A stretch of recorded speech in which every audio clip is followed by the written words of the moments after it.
तो हमने पहले जो बा किया है वो है इंडिविजुअल बा, ठीक है। अगर वो वर्ड के एंड पर आता है तो फिर उसको कैसे लिखेंगे आप? उसको लिखने का तरीका ये है कि जिस तरह हमने अलिफ जो था उसके पीछे आपने ड्रॉ कर लिया था ऐसे, बिल्कुल के पीछे कोई वर्ड आ रहा है, फॉर एग्ज़ाम्पल हा आ रहा है पीछे, तो एंड पर अलिफ बा जो है वो सेम इसी तरह लिखा जाएगा, कोई इसमें डिफरेंस नहीं आएगा। तो हम उसको कर लेते हैं कि जो एंडिंग बा है वो किस तरह होगा। तो ये देखें, सॉरी,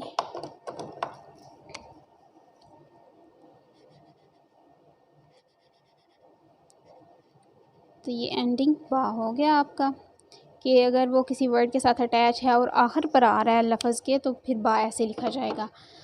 अब हम देखते हैं कि ये तो इंडिविजुअल बा भी हो गया कि अगर आता है अलहदा बा किसी भी लफ्ज़ के साथ अटैच नहीं होता तो वो होगा इस तरह का।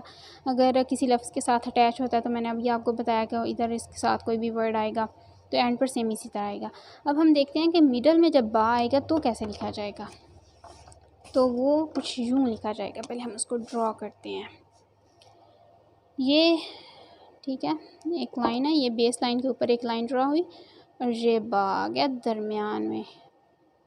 अब इसकी हाइट क्या होगी ये देख लेते हैं हम। ये बेस लाइन थी, ठीक है, यहाँ से लेकर यहाँ तक जो हाइट है ये अगेन 40 के इक्वल होगी, जो कि हमने यहाँ पर बा की बनाई थी, ठीक है। तो ये 40 के इक्वल होगी। सीम जो टिप है वो भी सेम आएगी। मिड में आने कहने का मतलब ये है कि जब दरमियान में आता है कोई लफ्ज़ है, बा है, उसके आगे और पीछे भी कोई लफ्ज़ है, फॉर एग्ज़ाम्पल आप कह सकते हैं कि अहब्बा, अहब्बा, हा बा अलिफ, तो इधर पीछे कह सकते हैं आपके हा है और आगे अलिफ है, तो दरमियान में ये आ गया बा, तो बा जो है वो इस तरह लिखा जाएगा कि उसके पीछे और आगे और पीछे दोनों साइडों पे कुछ और लेटर्स हैं। अब हम इसको ड्रॉ करते हैं कि वो कैसे ड्रॉ करना है हमने। तो हम सबसे पहले क्या करते हैं, एक बेस लाइन जो है वो कर लेते हैं ड्रॉ। यहाँ पर ये ड्रॉ कर ली हमने। अब हमने टी जो है वो हाइट लेके जानी है 1 2 3 4, ये 4 सेंटीमीटर ये आ गई।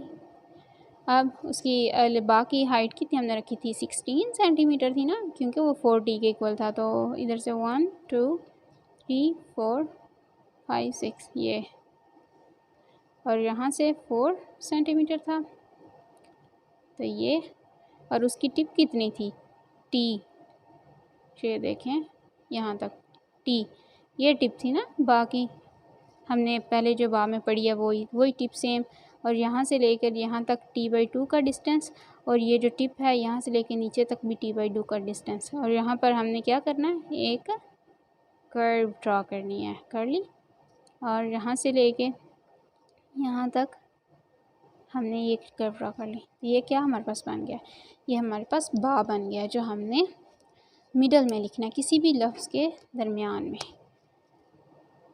ये नीचे एक उसका सर्कल भी आप कह सकते हैं कि हम ड्रॉ कर लेते हैं। ये मैं वैसे ही ड्रॉ कर रही हूँ, आपने इसको कंपास से ड्रॉ करना है, ओके।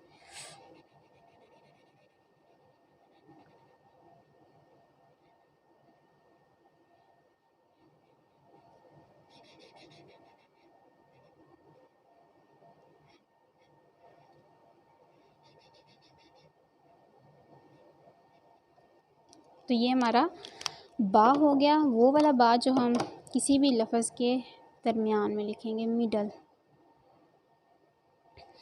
अब ये जो मेजरमेंट्स हैं, अगर आपको इनमें कुछ डिफ़िकल्टी आती है तो आप 2-3 लेक्चर्स जब इसके लेंगे तो इंशाल्लाह ये आपकी डिफ़िकल्टी ख़त्म हो जाएगी। लेकिन अगर आप शुरू में ये कहकर अपने लेक्चर्स जो हैं उनको ना लें कि ये बहुत डिफ़िकल्ट है, तो फिर जो है वो आपका नहीं होगा, क्योंकि काम करने से ही होता है ना। तो ये आपका मिडल वाला बा भी हो गया। तो ये हमारा इंडिविजुअल बा था, ये मिडल वाला, और ये वाला जो था ये एंडिंग बा हो गया। अब ये बा हमारे क्लियर हो गए। अब हम देखेंगे कि इसमें हम इसकी डेकोरेशन कैसे कर सकते हैं बा की।